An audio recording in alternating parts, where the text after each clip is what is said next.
नन्हे माता तो आई અહીંયા ચોલા છો મોકે દીધી વાગણ જોડો મોટી ગયો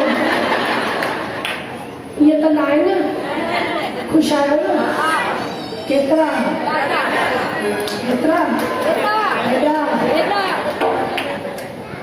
जय जय श्री जय जय श्री जय जय श्री राधे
जैसे आप नित्य लगभग 30-35 दिन से आनंद ले रहे हैं, गुरु ज्ञान रूपी गंगा बह रही है और आप उसमें सभी लोग मिलकर के गोता लगा रहे हैं। आइए आज भी हम सभी लोग गुरुदेव के चरणों में बैठ करके बड़े ही आनंद और बड़े ही प्रेम के साथ गोता लगाएंगे। सभी अपना ध्यान अपना चित्त इधर उधर न आने वालों पे न जाने वालों पे, केवल मैं हूँ और मेरा बाबा है और कोई नहीं है, बस इतना ही ध्यान करते हुए हो तरस रहे नैना, बरस रहे नैना, तरस रहे नैना, बरस रहे नैना, बरस रहे नैना, बरस रहे नैना, बरस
प्रभु के सिवा कहीं दिल ना लगाना, गुरु के सिवा कहीं दिल ना लगाना, नहीं तो पड़ेगा तुझको आंसू बहाना, नहीं तो पड़ेगा तुझको आंसू बहाना, गुरु के सिवा कहीं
भगवान जी के चरणों में वंदन करती हुई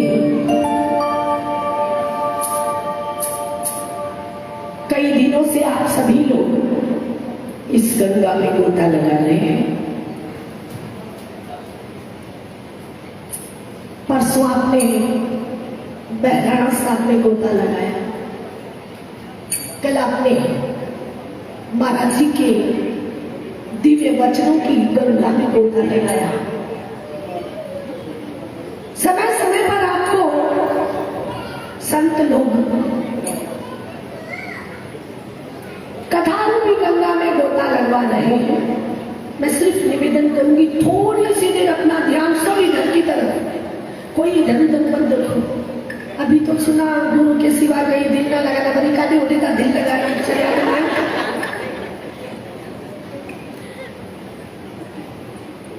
पता है वो सब कोई काम का नहीं है।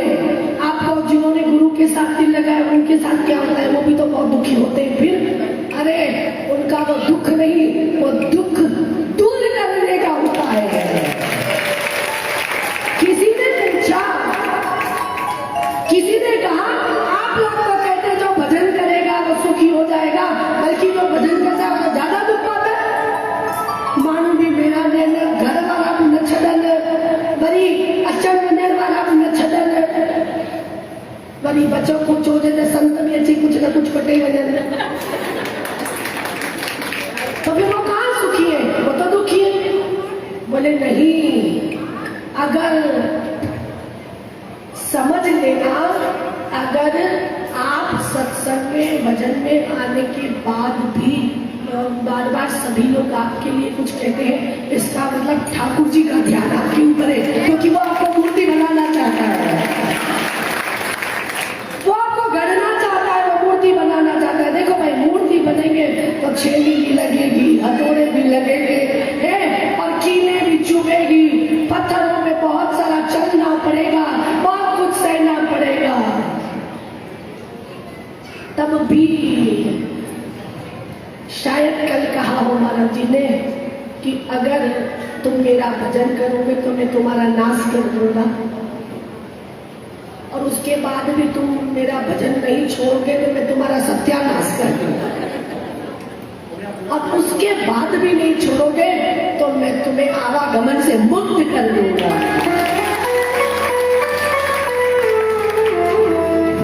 तो आदि गुरु शंकराचार्य के पास शिष्यगण बैठे हुए, जीवन के अंतर्गत जब ऐसा कभी अवसर मिले, ऐसा मौका मिले, तो संतों के पास बैठ करके संतों से युक्ति पूछो। यो न पूछो कि साईं को मुझे बैटरी हलंदी वो केतरो कमाई दी, ये पूछना अवसर मिले। और कभी निकट बैठने का किसी गुरु के पास अवसर मिले तो पूछना, गुरु जी ये बताइए ना मेरी भक्ति कैसे बढ़ेगी, मेरा सतगुरु के प्रति प्रेम कैसे बढ़ेगा, वो ताल न टूटे, वो जीवन के अंतर्गत कभी विस्मृत न हो, ऐसी कोई युक्ति है। तो सतगुरु, कोई संत, कोई महापुरुष, आदि गुरु शंकराचार्य के पास शिष्यगण बैठे हैं, और जब अवसर मिला तो उन्होंने गुरुदेव के सामने कुछ प्रश्नों को रखा। वही प्रश्न, यूं तो बहुत सारे प्रश्न है। किम भूषणातु शर्मास्तशीला तीर्थं परं किम स्वमनो विशुद्धं किमत्र हेयं कनकाञ्चकान्ता श्राव्यं सदा किम गुरुरेवाक्यम्। गुरुदेव, भीतर के अंतर्गत जो प्रश्न है उसका सवाल, जो उत्तर है वो संसार नहीं दे सकता। संसार के पास ये चीजें नहीं है, संसार के पास केवल संसार की ही चीजें हैं। इसलिए हम आपके सम्मुख बैठ करके अपने इन प्रश्नों का निवारण चाहते हैं। क्या पूछना चाहते हो? किम भूषणा भूषण मस्त शीलम। गुरुदेव बताइए उत्तम से उत्तम आभूषण क्या है? गुरुदेव ने किम भूषणा भूषण मस्त शीलम उत्तर भी दे दिया साथ में। उत्तम से उत्तम आभूषण अगर कोई है तो बेटा वो है शील रूपी आभूषण। दूसरा प्रश्न है कि तीर्थम परम किम स्वमनाम विश्वकर्मी। गुरुदेव तीर्थ कौन सा है? गुरुदेव ने कहा मन रूपी तीर्थ ही तीर्थ है। देखो गंगा पे ना के भी निंदा करके आ जाओ तब तो गंगा धर्म हुआ तो सोचो कभी पंडे के गाली नहीं जो करे मानो के गाली नहीं जो इससे अच्छा तो नहीं जाते। तो शुद्ध पवित्र अगर तीर्थ है तो वो है मन। तीसरा प्रश्न है गुरुदेव ध्यान से सुनिएगा, हम इन प्रश्नों को वापस आपसे रिपीट करवाएंगे।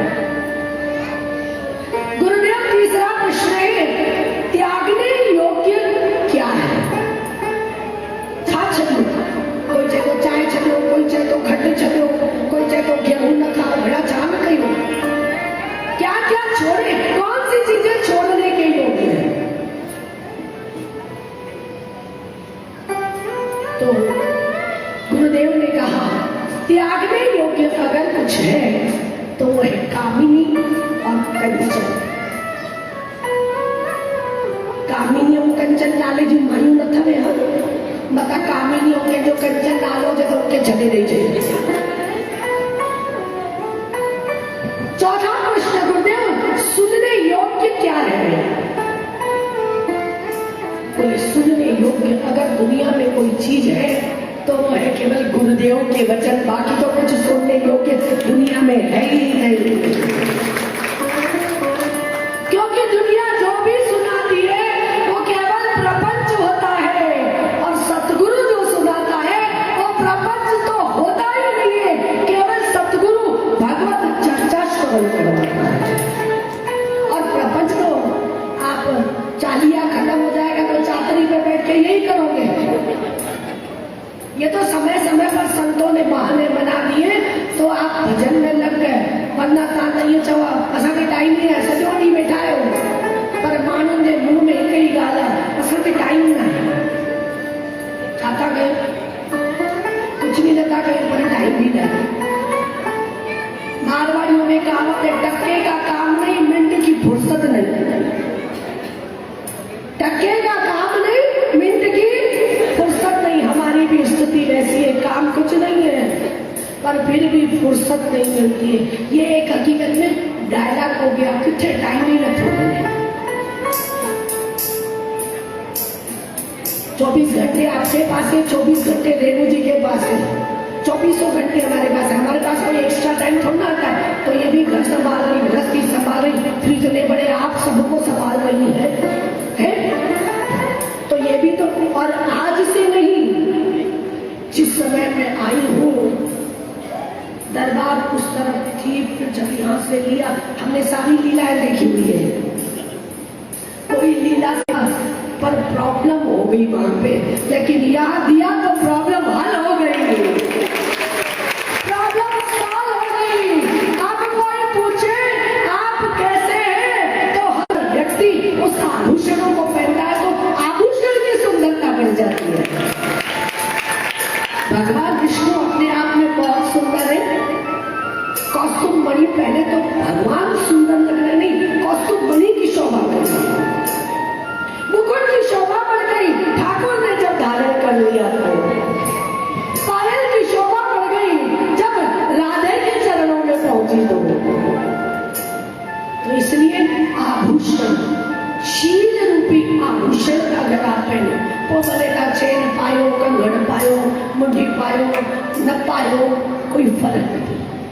लेकिन शील रूपी आभूषण अगर आपने पहना है तो फिर आप सबसे सुंदर हो दुनिया में, सबसे सुंदर। और आभूषण पहन के भी, घूंघट निकाल के भी गालियां देते हो तो तो भाई भूकट लगड़ लो भले मथे ते रहो रखो पर गाली त लॻो के रहो त रखण वाले जमानो ही सही रहो जमाने रह के लाए चलो जहां आपको बहुत बहुत ऐसा लगे कि यहाँ पे नहीं बैठ के जाए तो अच्छा लगेगा। बाकी मेरी राय ये है आप हमेशा इसको धारण करे रहना है।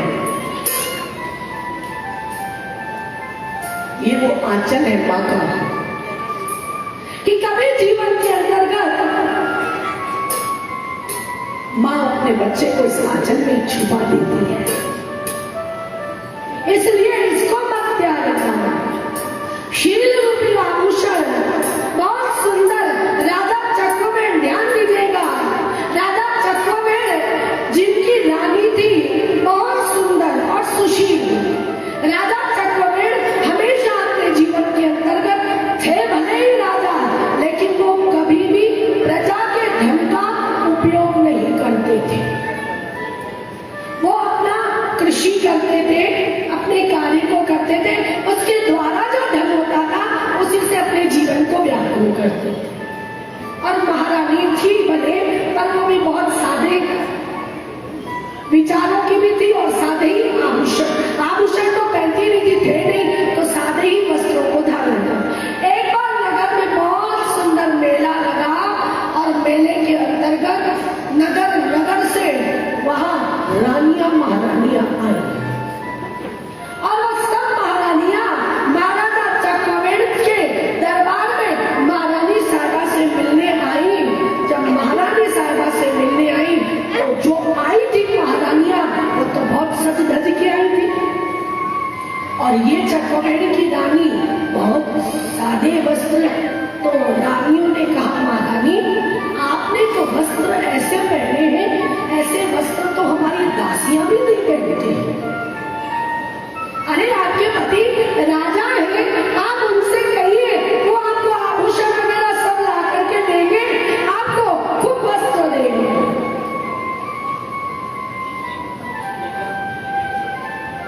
दूसरों की बात माताओं को फिट जल्दी होती है, वो भी आड़े पाड़े वालों की दादी बहुत फिट हो जाती है। अब वो रानियां घूम घाम के चली गई और वो बात उस चक्रवेण के राजा की जो रानी साहिबा थी उसके दिमाग में फिट हो गई। सालों में कभी नहीं कहा, आज कहती है स्वामी मुझे तो आभूषण चाहिए, मुझे तो रेशमी वस्त्र चाहिए। राजा ने कहा देवी लाऊं कहां से? ये आभूषण ये वस्त्र ये सब तो कहां से लाऊंगा, क्योंकि मेरे पास तो इतने ही पर्याप्त धन है जिससे मैं हमारा गुजारा हो पाता है। मैं नहीं जानती हूँ आप कहीं से भी लाओ पर मुझे ला। राजा ने कहा ठीक है एक काम करते हैं, मैं और तो कहीं से धन ले नहीं आ सकता हूँ, प्रजा का धन में उपयोग में लेता नहीं, एक काम करता हूँ। बोले क्या? कि रावण है, मैं रावण से कर के रूप में आपसे सोना, क्योंकि मैं राजा हूँ तो कर तो ले ही सकता हूँ, तो मैं कर के रूप में स्वर्ण मंगाता हूँ और उसी से आप आभूषण बनवा दीजिए।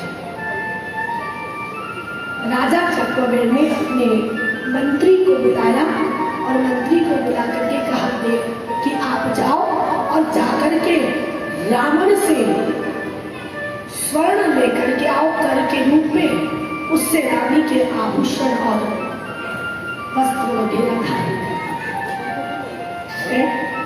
मंत्री पहुंचे रावण के दरबार में। ध्यान से सुनिएगा, मंत्री जब रावण के दरबार में पहुंचे तो रावण से कहा, रावण मैं महाराजा चक्रवेण का मंत्री हूँ, आप एक काम करो मुझे स्वर्ण दो कर के रूप में। रावण हंसने लगा, मैं कर के रूप में सबसे लेता हूँ, देता किसी को नहीं,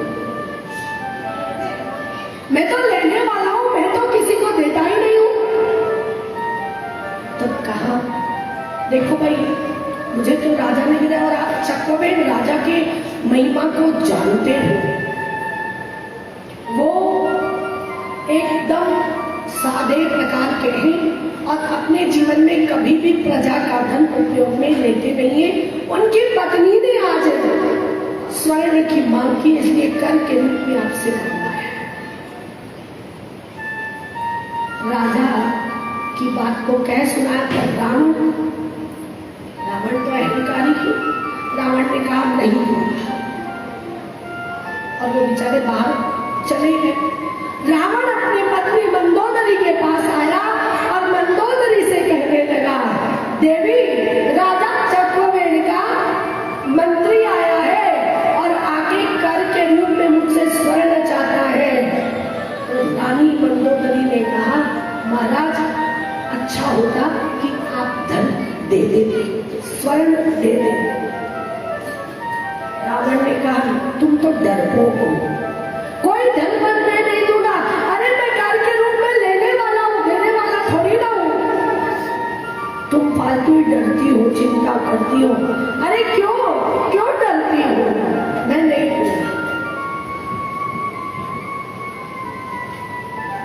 मंदोदरी ने कहा, महाराज अच्छा नहीं किया आपने, क्योंकि मैं महाराजा चक्रवेण के प्रभाव को जानती हूँ। क्या प्रभाव जानती हूँ? बोलो महाराज चलो आज छत पे लेके चलती हूँ। आप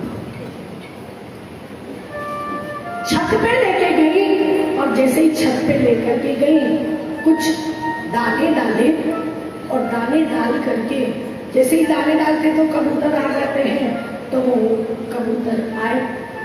जैसे ही दाने डाले कबूतर आए तो मंदोदरी ने कहा, ओ कबूतरों, महाराजा रावण की दुहाई है, एक भी दाना चुगना मत। पर कबूतर तो चुगने लग गए। महारानी मंदोदरी ने कहा, महाराज आप राजा सामने खड़े हो, आपकी दुहाई दी जा रही, पर ये कबूतर आपकी दुहाई को नहीं मान रहे। तो रावण ने कहा, अरे पागल तो नहीं हो गई हो? अरे ये तो पक्षी है, ये तो पंछी है, ये क्या समझेंगे? आपको पता है इंसान उससे ज्यादा समझदार होते हैं। जानवर, पक्षी, ये सब ज्यादा समझदार होते। एक बार तोते को राम राम सिखा दो तो अपने आप राम राम राम राम राम राम बोलता है।